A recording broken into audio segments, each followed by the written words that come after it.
I know it sounds insane, but it really happened. The flashing lights, the cops, the governor, all right in front of my house.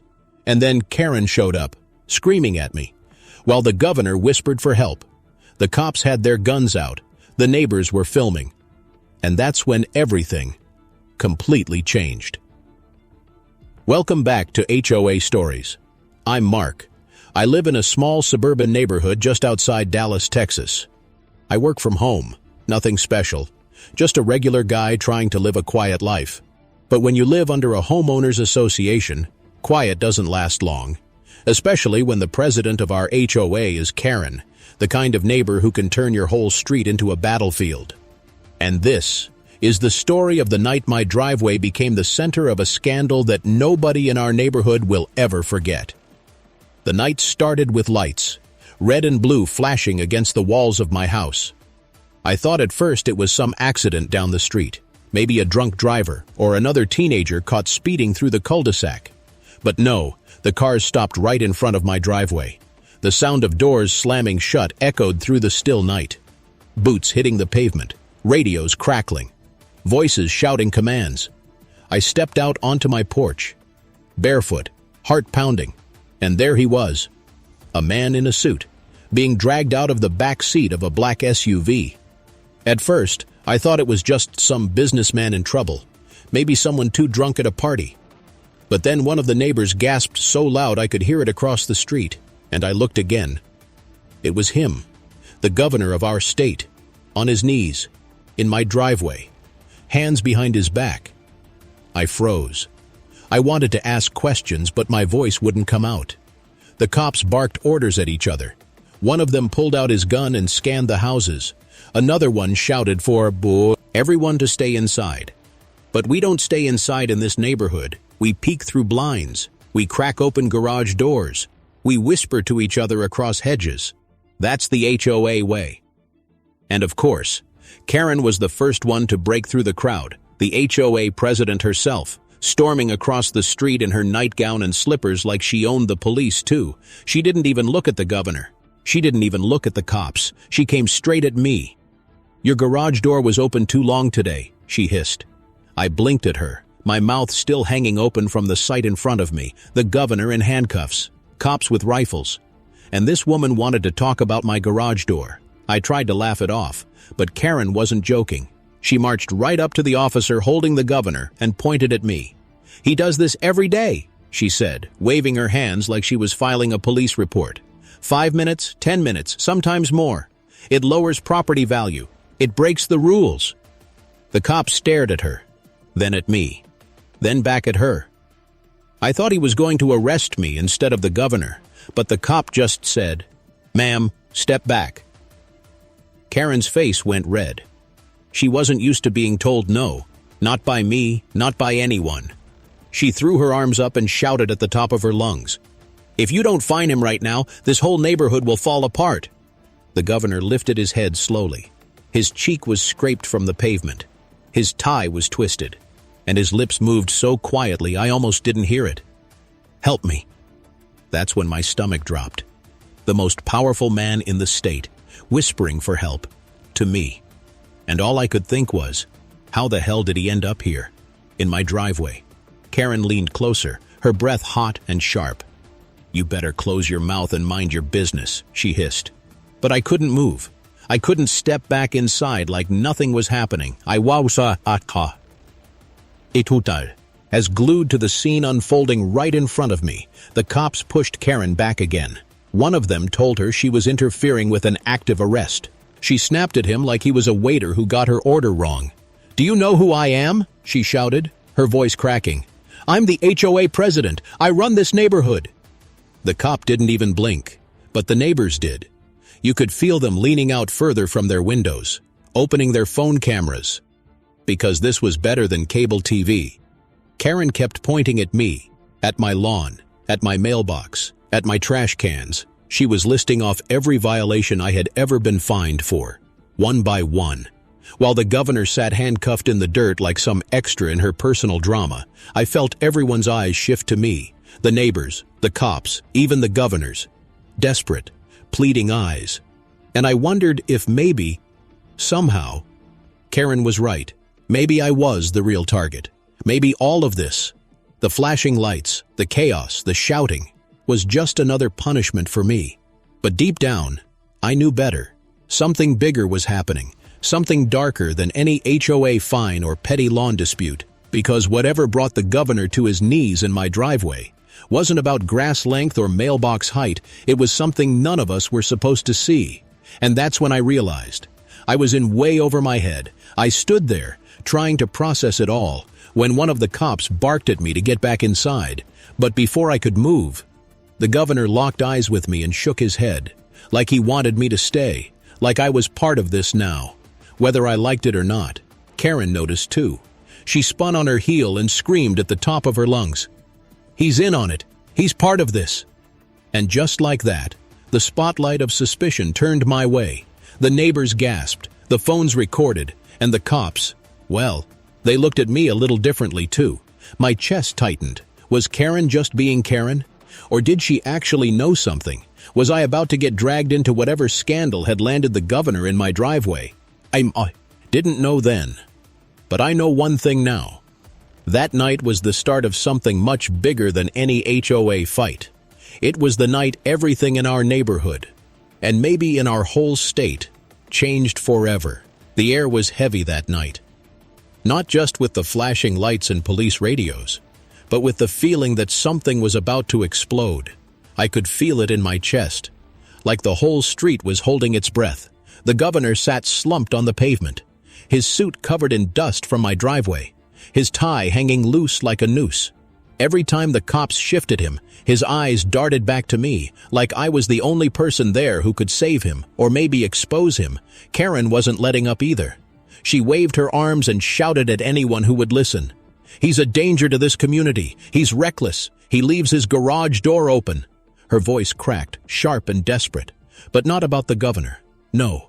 She was still locked on me. Her whole world was me. The cops tried to ignore her, but Karen wasn't built to be ignored. She stormed right up to one of the officers holding the governor and jabbed her finger into his chest.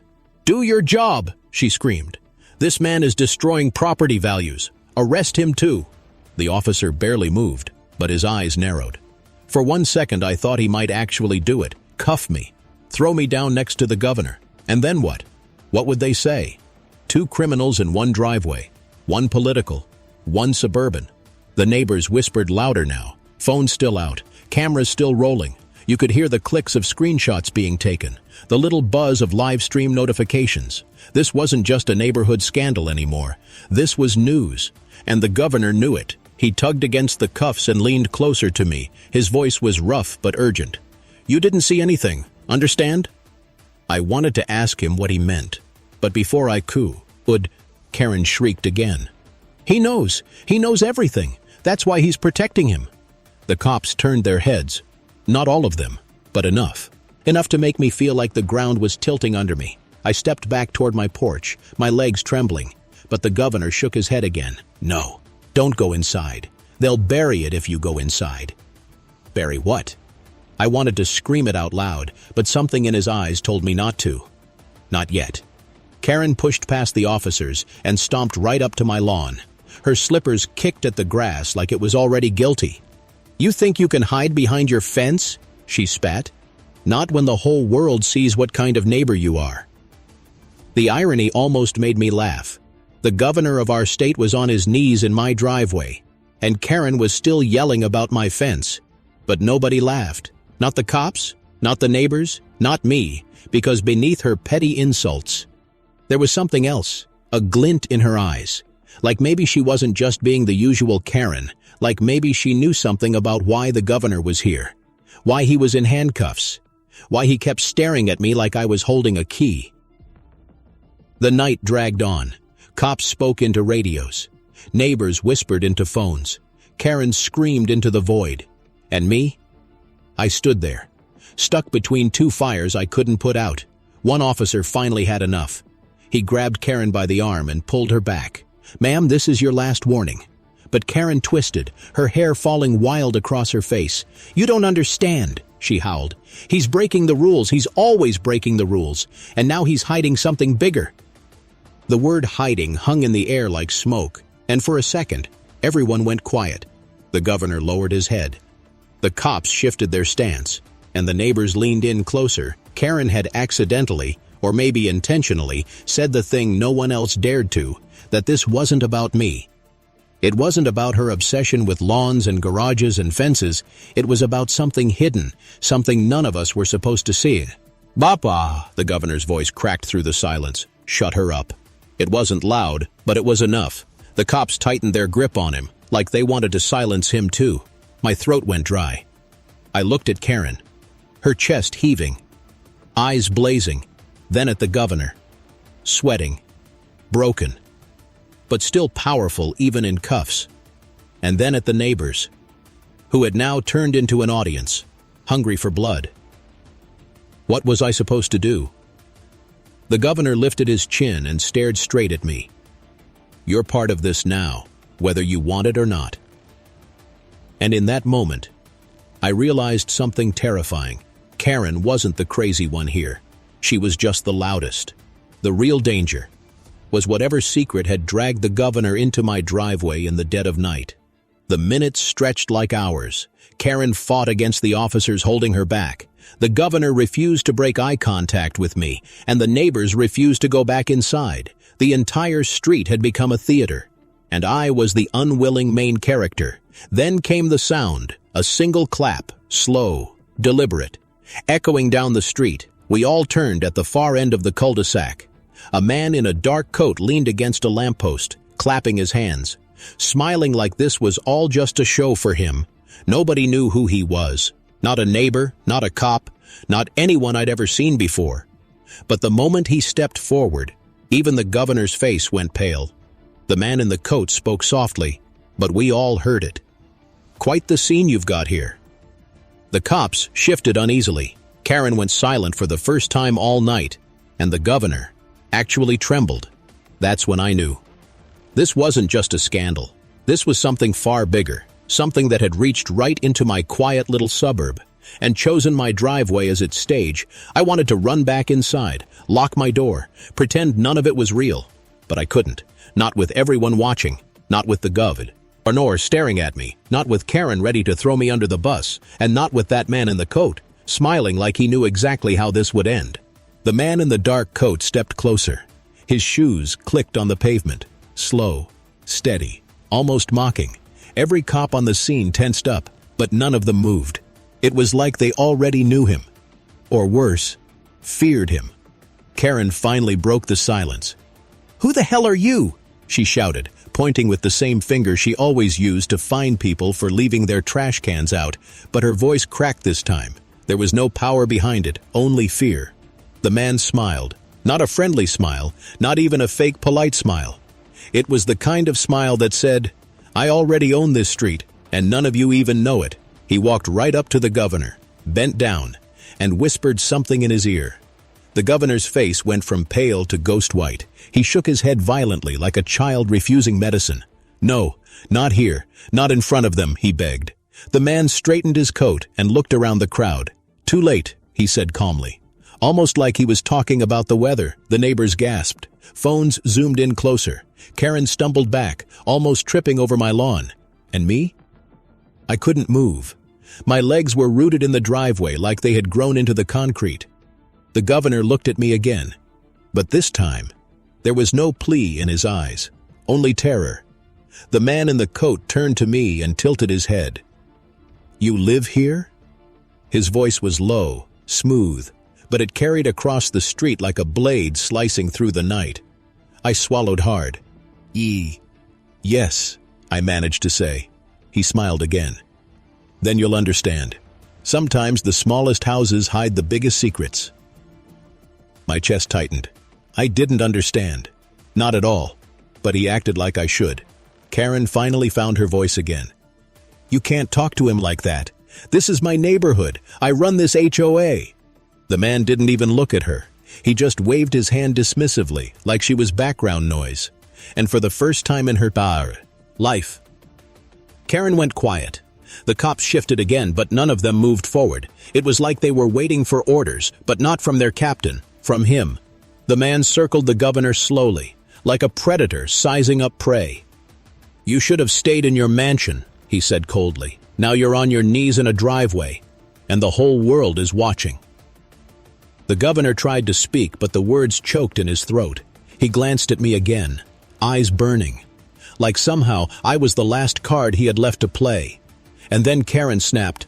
She pushed past 2 cops and screamed at the top of her lungs. "This is proof. This man knows something. He's been covering for him all along." Her finger shot toward me again. Her voice pierced the air. "He's guilty.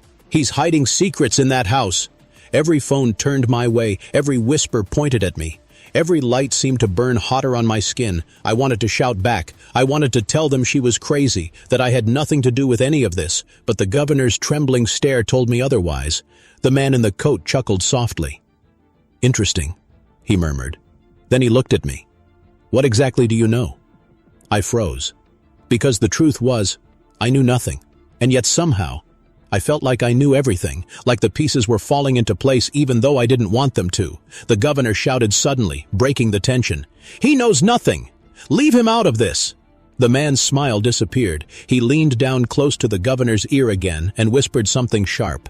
The governor flinched like he'd been struck, and then, to my shock, he nodded. The man stood up tall and looked right at me again. "You'll do." Those 2 words sent a chill down my spine. I didn't know what they meant. I didn't want to know. But every neighbor recording on their phone now had my face on video, my reaction, my fear, my silence. Karen seized her chance. "You see, I told you, he's part of this. I'll call the board tomorrow. I'll get him fined. I'll get him removed." Her voice was trembling now, not with power, but with desperation. She was losing control of the story, and she knew it. The man finally turned toward her, for the first time all night. He acknowledged her existence. "Karen," he said softly. Her name slipped out of his mouth like poison. Her whole body stiffened. Her jaw dropped. How do you know my name?" she stammered. He smiled again. "I know all of your names." The crowd gasped. Even the cops flinched. Karen stumbled back onto the curb, clutching her chest like she'd been struck, and for the first time, she looked small, powerless, like just another pawn in a game she didn't understand. The governor lowered his head, defeated. The man in the coat took one last look at me and said, "You'll hear from us soon." Then he turned, as calmly as he had arrived, and walked back toward the end of the street. No rush, no fear, like he knew nobody could stop him. And the terrifying part? Nobody tried. The cops didn't move. The neighbors didn't breathe. Karen didn't speak. And me? I couldn't even blink. By the time he disappeared into the shadows, the night felt colder. The lights from the police cars seemed weaker. Even the governor, still cuffed in my driveway, looked less important. Karen finally broke the silence. "This isn't over," she whispered, her voice cracking. And maybe she was right, because deep down, I knew something had just begun. The governor raised his head one last time and whispered toward me, "Don't trust anyone." Then the cops shoved him into the back seat of their car. Karen screamed again, but it was useless now. The neighbors murmured. The phones went dark, and slowly, one by one, the people drifted back into their homes. But me? I stayed there, barefoot in my driveway, alone with questions I couldn't answer. What did the governor mean? Why did the man in the coat know Karen's name? Why did he look at me like I was next? The night ended with silence. But silence can be louder than screams, and I knew. It was only the beginning of something much bigger than our tiny cul-de-sac. The street was quiet the next morning. Too quiet, like the entire neighborhood was pretending nothing happened. But I knew. Every curtain twitch, every whisper over a coffee mug, was about me now. I walked down my driveway and saw the marks still there, scuffed lines in the concrete from where the governor's knees hit, a faint smear of dirt where he was forced down. And for a moment, I wondered if anyone would ever believe me if I told the truth. Then I heard it, the sound of Karen's voice, sharp, loud, cutting across the air like a siren. She was standing in front of her house with a clipboard. Her hair was perfect again. Her lipstick was bright. It was like she had erased last night from her memory and replaced it with her own version of events. She pointed at me before I could even make it to my mailbox. "There he is, the man who ruined our street." The neighbors stopped what they were doing. One man froze mid-sprinkler adjustment. A woman held her dog's leash tighter. Even kids on bikes slowed down just to watch. Karen marched closer, her slippers replaced with heels now. She looked like she was headed for court, not a suburban sidewalk. "You embarrassed this neighborhood," she shouted. "You brought cops and criminals into our community." I laughed under my breath. "Karen, it was the governor. The governor was in my driveway. That wasn't me." But she didn't care. She never cared about facts, only about control. She waved her clipboard in my face. "I'm filing a complaint with the board, effective immediately. You'll be fined for the chaos, for non-compliance, for bringing shame to our street." I stared at her in disbelief. The governor had been arrested in front of all of us. A mysterious man in a black coat had appeared from nowhere, and Karen was still talking about fines. But then she said something that did my stomach turn. "Unless," she whispered, lowering her voice so only I could hear. "You tell me exactly what he said to you." I froze. She knew. She knew the governor had whispered to me. She knew there was something I hadn't told anyone. I stepped back, shaking my head. "He didn't say anything," I lied. Her eyes narrowed, her smile returned. "I'll find out. And when I do, you'll wish you had just told me." And with that, she spun on her heel and walked back to her house, her clipboard tapping against her side like a weapon. The rest of the day was a blur. I tried to work, but the emails piled up unread. I tried to mow the lawn, but I kept looking over my shoulder. Every car that passed felt like it slowed down just to watch me. Every shadow on the street felt heavier than it should. By the afternoon, the HOA board had called an emergency meeting. Of course they had. Karen wouldn't rest until she spun the story in her favor. I didn't want to go, but not showing up would only make it worse. So I walked into the clubhouse that evening, and the stares hit me like a wall. Every board member, every neighbor. Their eyes burned holes through me. Karen sat at the front, her posture stiff, her smile sharp. She cleared her throat dramatically. "Thank you all for coming. We need to discuss the disgrace that happened on our street last night." Murmurs rippled through the room. Someone whispered, "I still can't believe it was the governor." Another said, "Why was he even there?" But Karen silenced them with a single glare. She pointed straight at me. "This man brought shame into our neighborhood. He is harboring secrets, and I demand we take immediate action." I felt my jaw clench. This wasn't just about fines anymore. She wanted me gone. I stood up slowly. "Karen, the governor's arrest had nothing to do with me. You saw it. Everyone here saw it. He just ended up in my driveway." Karen slammed her hand on the table. "Lies. He spoke to you. We all saw it. He chose you. Why? What do you know?" The room buzzed with whispers. People leaned forward, hungry for drama. Phones slipped out of pockets under the table, recording without shame. I wanted to tell them the truth, that I didn't know, that I was just as lost as they were. But then, the governor's words echoed in my head. "Don't trust anyone." So I stayed quiet. Karen smirked. "See? Silence is guilt." The board members nodded slowly. They didn't want the truth. They wanted a villain, and I was the easiest one to cast. By the end of the meeting, they voted unanimous. I was fined, again. This time not for my lawn, not for my mailbox, not for my garage, but for bringing disgrace and disruption to the community. I walked out into the night, the paper trembling in my hand, and that's when I saw it. Across the street, under the same lamppost as last night, the man in the black coat. He was just standing there, watching me. No smile this time, no clapping, just waiting. I froze. My neighbors spilled out of the clubhouse behind me, chattering, laughing, gossiping.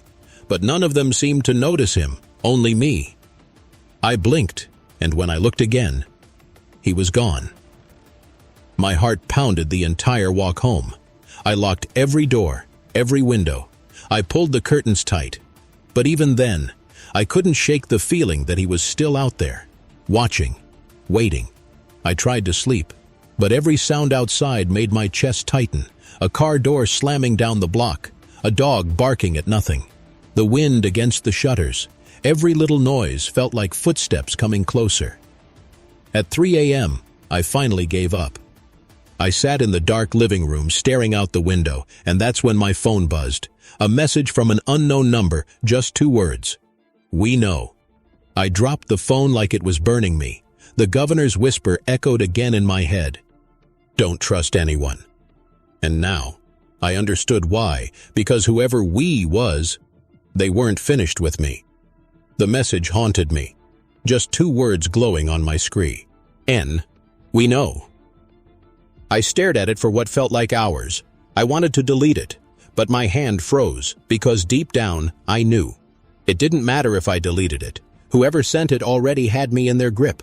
I tried to convince myself it was a prank, maybe one of the neighbors, maybe even Karen. But no, this wasn't her style.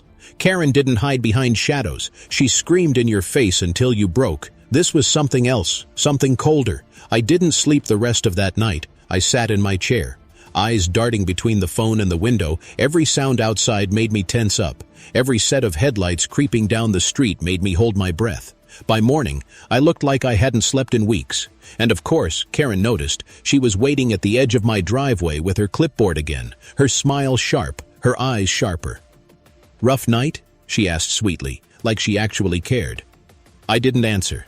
I just walked to the mailbox, praying she'd go away. But Karen never goes away. She stepped closer, her heels clicking on the pavement. "You know, the board is still very concerned about your behavior." I turned to her slowly. "My behavior? Karen, the governor was arrested in my driveway. What exactly do you expect me to do?" Her smile widened. "Tell me what he said." My chest tightened. She wasn't letting it go. Her eyes glistened with obsession. She wanted that secret more than anything else in the world, maybe even more than controlling the neighborhood. But I shook my head. He didn't say anything. Her smile vanished. "You're lying," she hissed. "I can smell it." She scribbled something on her clipboard and marched back across the street. And I knew whatever she wrote down, it was going to cost me. The rest of the day felt wrong. Neighbors avoided my eyes. Cars slowed down when they passed my house. Even the mailman hesitated before shoving letters into my box. By the afternoon, the fines started arriving. Not 1, not 2, but a stack. Noise complaints, trash violations, lawn-length issues, every petty excuse they could find.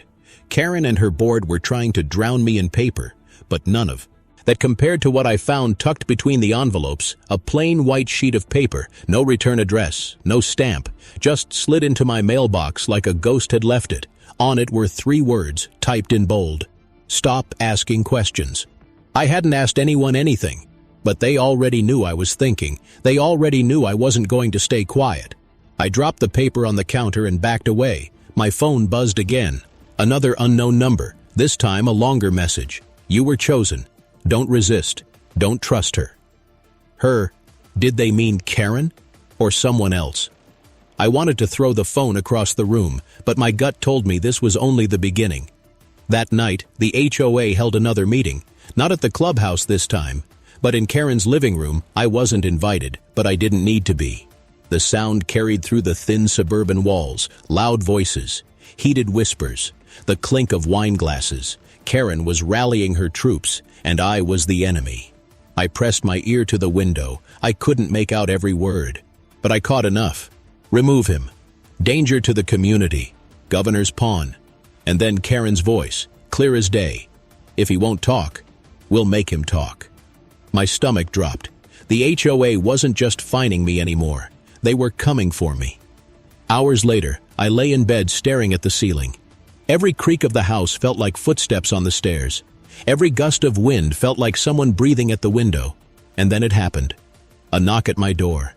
Soft, slow, deliberate. I froze. The clock read 2:17 a.m. Nobody knocks at that hour, unless they mean to scare you. I crept to the door, heart pounding, through the peephole. Nothing, just darkness. But when I opened it, there was something, a small box, plain cardboard, no label. I brought it inside with shaking hands, opened it carefully, and inside, a key, old, rusty, heavy in my palm, and a note. "Tomorrow, 10 p.m. The storage unit, behind the grocery store, alone." I dropped the box, my pulse racing. Someone wanted me somewhere. Someone wanted me to open something. and they trusted me enough, or hated me enough, to hand me the key. The governor's words came back again. Don't trust anyone. But what if this was the truth? What if this was the only chance to find out why all of this was happening? I barely slept again. And when the sun rose, I saw Karen waiting in her yard, her eyes locked on me like a hawk. She knew something was coming. I could feel it. All day, I wrestled with it. Do I go? Do I take the risk? Or do I stay inside and let the mystery eat me alive? By nightfall, I knew there was no choice. I grabbed the key. I got in my car, and I drove to the grocery store. The lot was empty. Shadows stretched across the pavement. And there it was. The row of old storage units behind the building. Unit 17. The number written on the note. I slid the key into the lock. My hand trembling. It turned with a groan. The door creaked open. And inside, boxes stacked high. Papers spilling out. Photographs taped to the wall. At first I didn't understand. And then I did. The governor's face. Karen's face. Even my own face. All pinned up like targets in some twisted investigation. I stepped deeper inside. The air smelled like dust and secrets, newspapers with headlines about scandals, files marked confidential, and right there in the middle, a single folder with my name on it. I reached for it, but before I could open it, the door slammed shut behind me. I spun around, my heart stopped, and standing in the darkness was the man in the black coat. He didn't speak at first, just watched me. His smile faint but deadly. Then he whispered the same words I'd seen on my phone. We know. And that's where I'll leave you tonight. The sound of the door slamming echoed in my chest. The air inside the storage unit grew heavy. The man in the black coat didn't move. He just stood there, blocking the only way out. My throat went dry. I wanted to speak, to ask what this was, but the words wouldn't come. Instead, he spoke first. You opened the wrong door. His voice was low, steady, like he had rehearsed it 1,000 times. He stepped forward, the dim light catching his face for the first time. Sharp features, calm eyes. Like he wasn't afraid of anything in this world, he pointed to the folder with my name on it. Open it. I shook my head slowly. I don't even know who you are. He smiled faintly. That's the point. You're not supposed to. The silence was unbearable. Only the sound of my own breathing filled the unit. Finally, my hand moved on its own. I picked up the folder, the paper rough in my shaking fingers. When I opened it, my stomach flipped. Inside were photographs, dozens of them. Me mowing the lawn, me checking the mail, me walking my dog, even me sitting inside my living room. Through the blinds, I dropped the folder like it burned me. What the hell is this? I demanded. The man didn't flinch. You've been watched for a long time, longer than you think. My knees almost buckled. I wanted to run, but the door was locked behind him. All I could do was listen. He picked up one of the photographs and held it out toward me. You're HOA, you're Karen. They thought they were in control, but they were only ever pieces on a board. I stared at him, my chest tightening. What does Karen have to do with this? His smile widened. Everything. He walked closer, lowering his voice to a whisper. She's not just obsessed with your garage doors and your lawns. She's obsessed with control. And control is exactly what we need. I shook my head. This is insane. She's just a nosy neighbor with a clipboard. But deep down, I wasn't so sure anymore. The way she knew the governor whispered to me, the way she rallied the board against me overnight, the way she looked at me like she was hiding more than pettiness. The man stepped back and tapped the wall behind him. Pinned there was another set of photos, this time of Karen, meeting with people in suits, shaking hands behind closed doors, standing with the governor at ribbon-cutting events I had never seen before. I blinked in shock. Karen, standing next to the governor like she belonged there. The man's voice cut through my thoughts. She's been working with him for years, keeping this neighborhood quiet, compliant, controllable. My head spun. Karen? With the governor? For what? It doesn't make sense. The man tilted his head. It makes perfect sense. You hide the biggest secrets in the smallest places, and nobody ever asks questions. He walked back toward me slowly. But you asked questions. You didn't fall in line. And that's why you're here. I staggered back until my shoulders hit the wall. "I don't want any part of this. I didn't choose this." He leaned closer, his eyes locking onto mine. "You didn't have to choose. You were chosen." The words rattled inside my skull. Chosen? By who? For what? The governor's desperate face flashed in my mind, his whisper, "Don't trust anyone." The man suddenly turned toward the door and unlocked it with a single motion. The metal screeched as it swung open. He looked over his shoulder at me. "Leave. But remember, Karen isn't what she seems, and if you try to fight her alone, you'll lose." I didn't wait. I bolted out of the unit into the cool night air. My lungs burned, my legs shook, but I didn't stop running until I reached my car. When I finally sat inside, gasping for breath, I realized my hands were still shaking. The folder, the photos, Karen standing with the governor. I couldn't deny it anymore. This wasn't just suburban drama. This was bigger, darker, and somehow I was trapped in the middle. The drive home was a blur. Every set of headlights behind me felt like I was being followed. Every shadow on the road felt like it belonged to him. By the time I pulled into my driveway, I was drenched in sweat. And there she was, Karen, standing on her porch with her arms crossed, her eyes locked on me like she had been waiting all night. I stepped out of my car, trying to act normal, but she smirked. "Out late?" she asked. Her tone was sweet, but her eyes were sharp. She knew, somehow, she knew. I didn't answer. I walked past her, up my steps, into my house, and locked the door behind me. But even inside, I couldn't escape her. Through the blinds, I saw her still standing there, watching, smiling. I collapsed onto the couch, my mind spinning. The man in the coat had warned me not to fight her alone, but what choice did I have? The governor was gone. The cops were useless. The neighbors were against me, and Karen controlled everything else. I picked up my phone and stared at it. Should I call someone? Report her? But who would believe me? Who would believe that my HOA president was tied to the governor's downfall? The phone buzzed in my hand, another unknown number, this time a video file. I hesitated, then pressed play. The screen lit up with shaky footage, clearly from a hidden camera. It showed Karen, in her living room, talking on the phone, her voice sharp, angry, but clear. "He's starting to figure it out. We need to handle him before it's too late." My blood turned cold. She wasn't just suspicious of me. She was planning something final. The video ended, the screen went black, and I sat there in silence, clutching the phone like it was the only thing keeping me alive.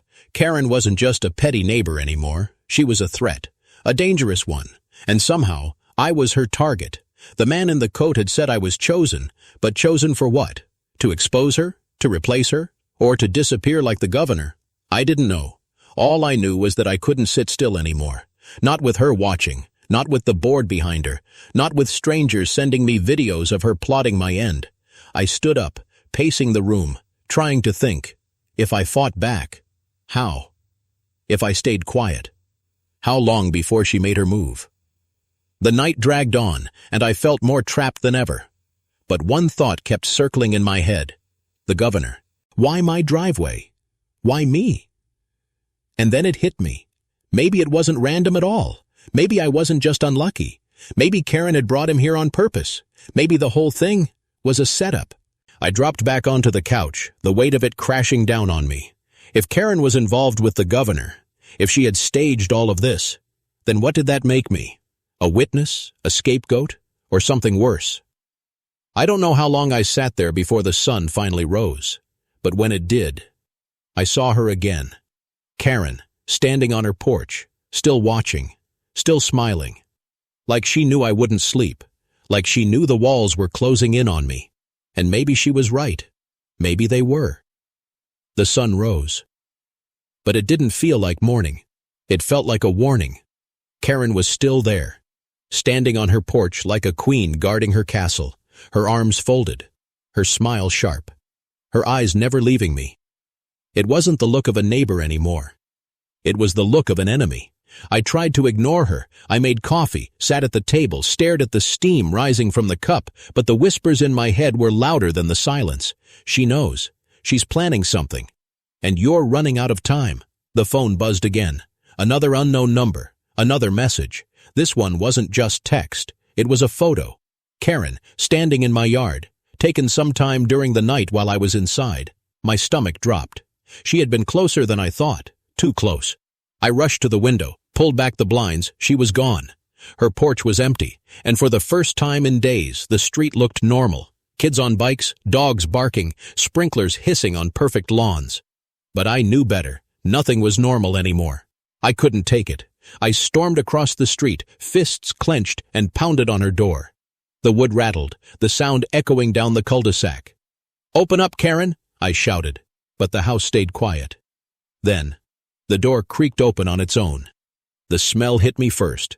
Not cookies, not candles, not cleaning spray, paper, dust, ink. The same smell as the storage unit. I stepped inside slowly. Karen's house wasn't a home anymore. It was an office, papers stacked to the ceiling, clipboards on every surface, boxes filled with files on every neighbor, and in the middle of it all, a giant corkboard with photos pinned across it. My face, the governor's face, the man in the black coat, strings connected us all like a spider's web, and at the center of the web, Karen herself. My knees almost buckled. This wasn't just obsession, this was power. Karen wasn't documenting the neighborhood. She was controlling it, every violation, every fine, every whisper. It wasn't random, it was part of her design. Impressive, isn't it? Her voice snapped me out of my shock.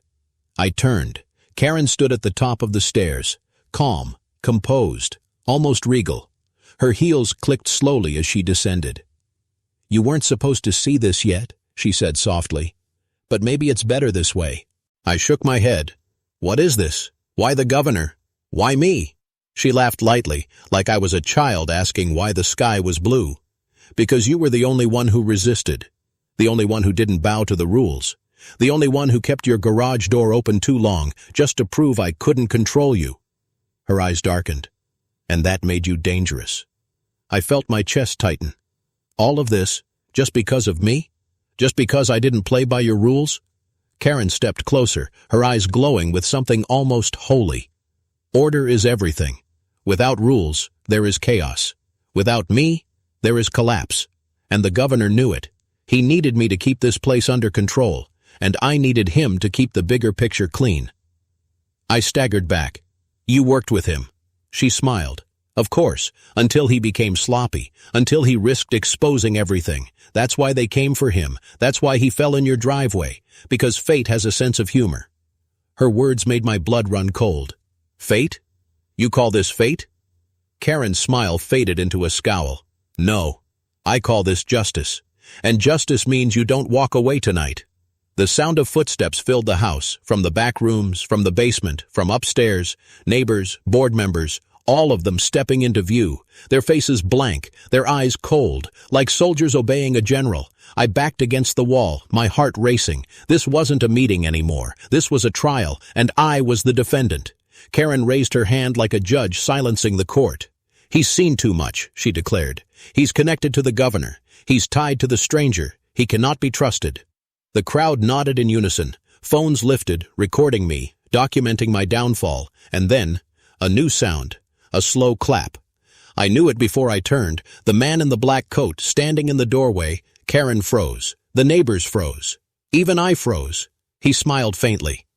"Still playa. And queen of the cul-de-sac, Karen." Her face twisted in rage. "You don't belong here," she snapped. "This is my neighborhood." The man stepped forward, his eyes locked on mine. "No, it never was yours. And it never was his." He nodded toward the photo of the governor on the corkboard. "This has always been bigger than both of you." Karen's voice cracked. "You can't take it from me. I built this. I control this." The man chuckled. "You control nothing." Then he looked back at me. His smile faded. "You have a choice." The room went silent. Karen glared at me, her teeth bared. The neighbors held their breath. The man's eyes bored into mine. "A choice?" I whispered. He nodded slowly. "Stand with her, and you'll have order, but no freedom. Stand with me, and you'll have truth, but no safety."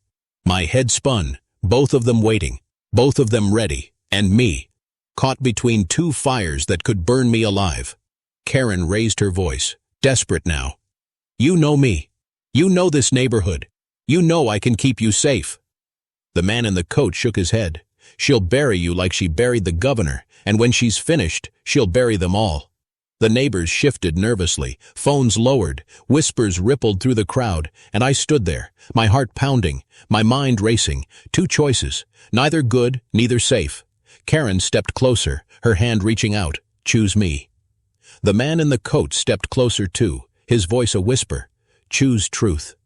The air was suffocating. My lungs begged for air, my legs begged for escape, my mind begged for peace. But there was no peace, not here, not now. The choice was mine, and I knew whatever I chose would change everything. So tell me, if you were standing in Karen's living room, with the entire neighborhood waiting, with the governor's downfall hanging over your head, and two devils demanding your loyalty, would you choose order? Or would you choose truth?